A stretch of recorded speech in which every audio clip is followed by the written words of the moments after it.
అమ్మా నాన్న దగ్గరికి పోయి చెప్పుకుంటాం. మన భూప్రపంచం మీద 80 లక్షల జీవరాశులు నివసిస్తూ ఉంటాయి అన్నమాట.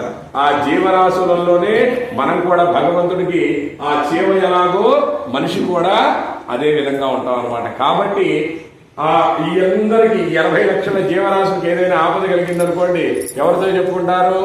పార్వతీ పరమేశ్వరు. ఆ పార్వతీ పరమేశ్వరులకి మనం చెప్పుకుంటూ ఉంటాం అనమాట. కాబట్టి ఈ నామ సంకీర్తన మనం చేయటం వల్ల కూడా మనకి తెలియకుండానే శివపంచాక్షరి ఇచ్చినటువంటి మంత్రం మరొకటి లేదు. శివపంచాక్షరి అంటే ఏమిటి? ఓం నమ శివాయ.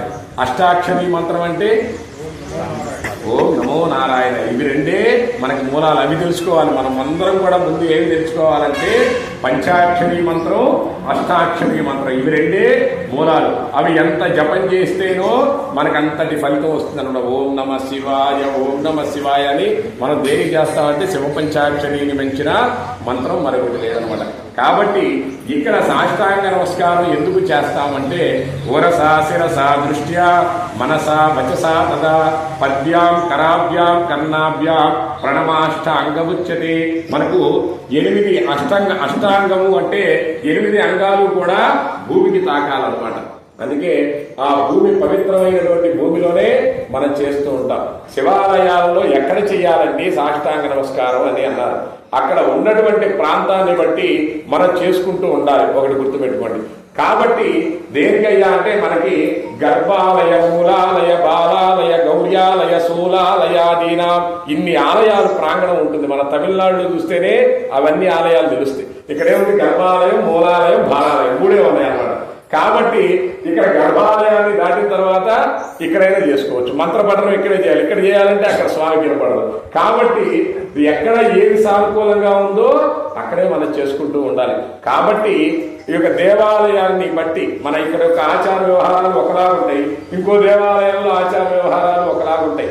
కాబట్టి ఆ దేవాలయాన్ని బట్టి మనం చేసుకుంటూ ఉండాలన్నమాట. వర్షం వచ్చేస్తుంది, అక్కడ బయట లేదు, మండపం లేదు కదా మనకి, అది ప్రహరీ అని అనమాట. ఓన్లీ మనకు వచ్చేసేసి ప్రహరీ అనమాట.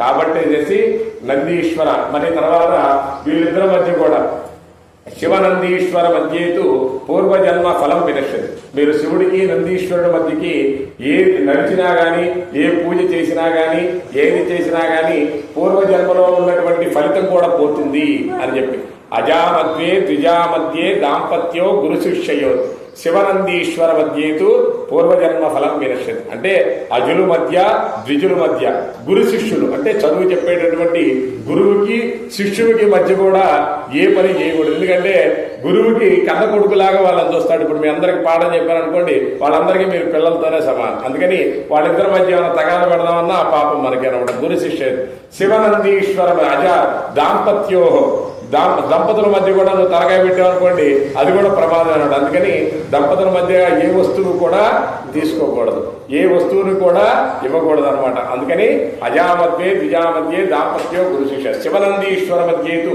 పూర్వజన్మ ఫలం వినశ్యతి. పూర్వజన్మలో చేసినటువంటి ఫలితం కూడా వాళ్ళిద్దరి మధ్య అంత అన్యోన్యం అనమాట, వాళ్ళిద్దరు గురు శిష్యుల్లాగా. కాబట్టి ఇక్కడ మన ఆలయ ప్రాంగణాన్ని బట్టి మనం ఆచార వ్యవహారాలు అనేటటువంటివి చేసుకుందాం. సర్వే జనా సుఖినో భవంతు, లోకా సమస్తా సుఖినో భవంతు. ఇంకేమంటే చెప్పండి. మీకు అటువంటి ధర్మ సందేహాలు ఏమున్నా కానీ నాకు తెలిసినంత మాత్రంలో నేను చెప్తాను.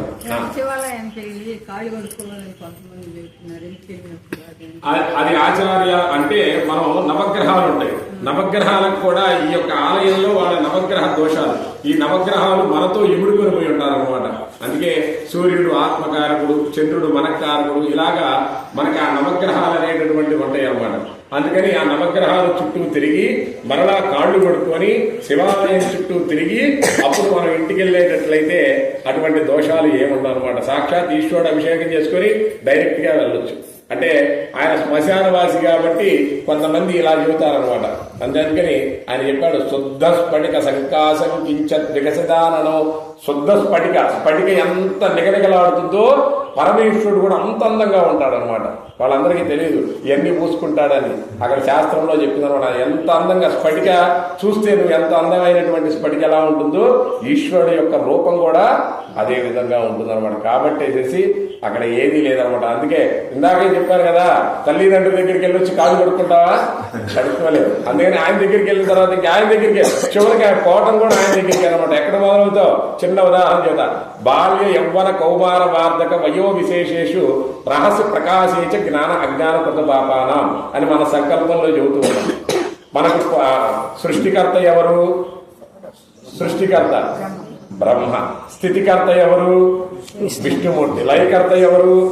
ఈశ్వరుడు. అందుకే బ్రహ్మ సృష్టిస్తాడు, ఫలానా వాళ్ళ కడుపున పుట్టాలి అని చెప్పి విష్ణుమూర్తి స్థితింపజేస్తాడు. లయకర్త ఎవరు? ఈశ్వరుడు. అందుకే మనం 21వ రోజున నామకరణం చేస్తాం. అప్పటిదాకా 21వ రోజు దాకా కూడా వాడు శిశువు, అంతే అక్కడ ఉంటాడు అనమాట. వాడికి మన సైన్స్ కూడా పరీక్షించింది అనమాట, వీళ్ళు చెప్పేది నిజమా కాదా అని. హైందవ ధర్మం గొప్పతనం చూడండి. వాడికి ఉల్టాగా కనపడతాయి ఏ వస్తువు అయినా. ఇప్పుడు ఈ ఫ్యాన్ ఉందనుకోండి, రివర్స్ లో కనపడతాయి. మనిషి ఉన్నాడు అనుకోండి, రివర్స్ లో కనపడతారు. కానీ 21వ రోజు నుంచి ఎదురుగా కనపడతారు అనమాట. అప్పుడు తేనె నాకిస్తారు. తేనె నాకిచ్చి సువర్ణంతో, సువర్ణం ఆయుష్ వృద్ధి అనమాట. అందుకని తేనె నాకిస్తారు. ఆ 21వ రోజు దగ్గర నుంచి వాడికి ప్రారంభం అవుతాయా. 21వ రోజు వచ్చింది కాబట్టి అభిషేకం చేయించి అబ్బాయికి నామకరణ చెయ్యండి శివాలయాలలో మాత్రమే అని చెప్పి దేనికి పెట్టారయ్యా అంటే, శివుణ్ణి చూస్తే మనకేం అర్థం అవ్వాలి?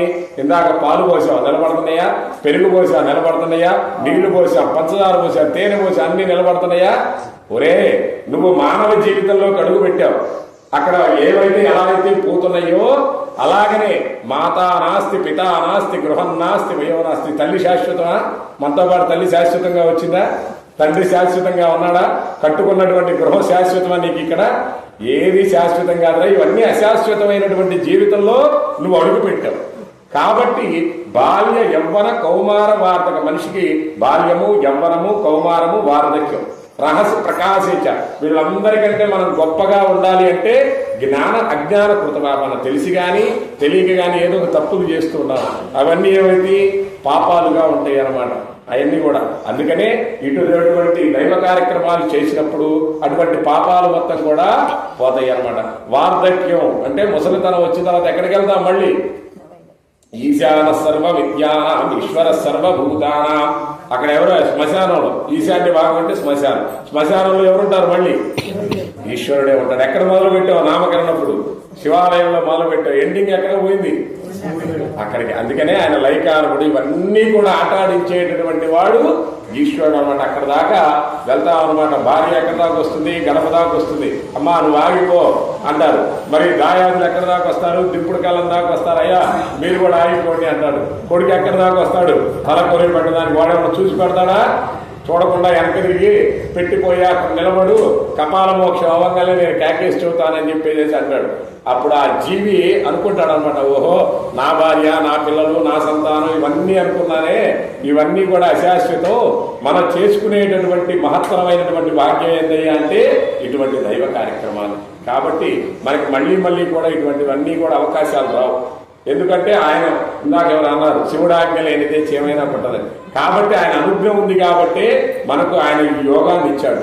ఈ జన్మకి మనం ఇలా చేసామనుకోండి, వచ్చే జన్మలో మంచిగా ఉండొచ్చేమో. ఆయన నామస్మరణ చేస్తూనే మంచి యోగాలని భోగాలు. చాలా మంది కష్టాలు వస్తున్నాయండి అంటారు.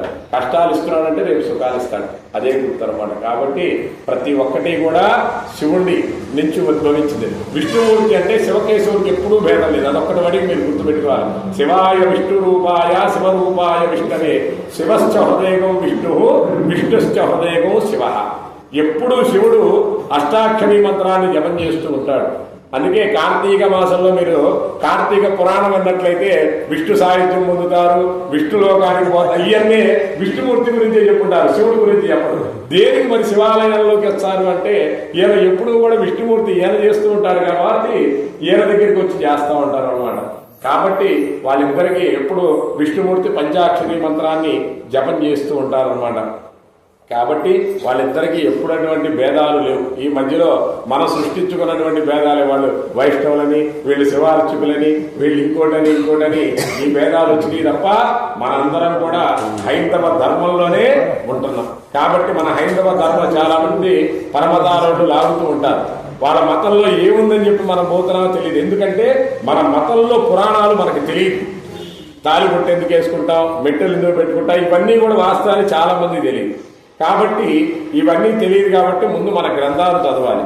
గ్రంథాలు చదివితే ఇంకా దాంట్లో నుంచి బయటికి వెళ్ళలేడు అనమాట. ఒక శివపురాణం చదవండి, లేదా ఒక భగవద్గీత చదవండి, ఇంకా వెళ్ళిపోయే కొద్దీ ఏం తెలుస్తుంది అని చెప్పి మనకు ఆరాటం పెరిగిపోతూ ఉంటుంది అనమాట. ఒక స్టోరీ తర్వాత ఏం జరుగుతుంది, ఆ శివపురాణంలో ఆ ఫస్ట్ అధ్యాయంలో సతీదేవి దహనం తర్వాత ఏమైంది, మళ్ళీ పార్వతీదేవి పుట్టింది. మళ్ళీ పార్వతీదేవి మళ్ళీ ఎలా వచ్చింది అన్నపూర్ణాదేవిగా, మళ్ళీ అన్నపూర్ణాదేవి మళ్ళీ అర్ధనారీశ్వర స్వరూపం ఎలా వచ్చింది, ఇవన్నీ పోయే కొద్దీ పాయింట్ వారీగా మనకి ఇంకా ఇంట్రెస్ట్ కలుగుతూ ఉంటుంది అనమాట. కాబట్టి ఎప్పుడైనా ఇలాంటి సమయాలు, ఇలాంటి ఆశ్రమాలకు వచ్చినప్పుడు పుస్తకం కానీ లేదా సెల్లుల్లో, కనీసం అది తెలియలేదనుకోండి, వాళ్ళ సెల్లుల్లో చూస్తున్నాగా ఎన్నో పోతూ ఉంటాయి అనమాట. వీడియో రాత్రి 10 దాకా చూస్తూనే ఉంటాం. అవన్నీ చూసే బదులు హాయిగా ఒక్కసారి దేవుడి చూస్తున్నాం అనుకోండి, చాలు మొత్తం మనకి ఆ పరమేశ్వరుడు వచ్చి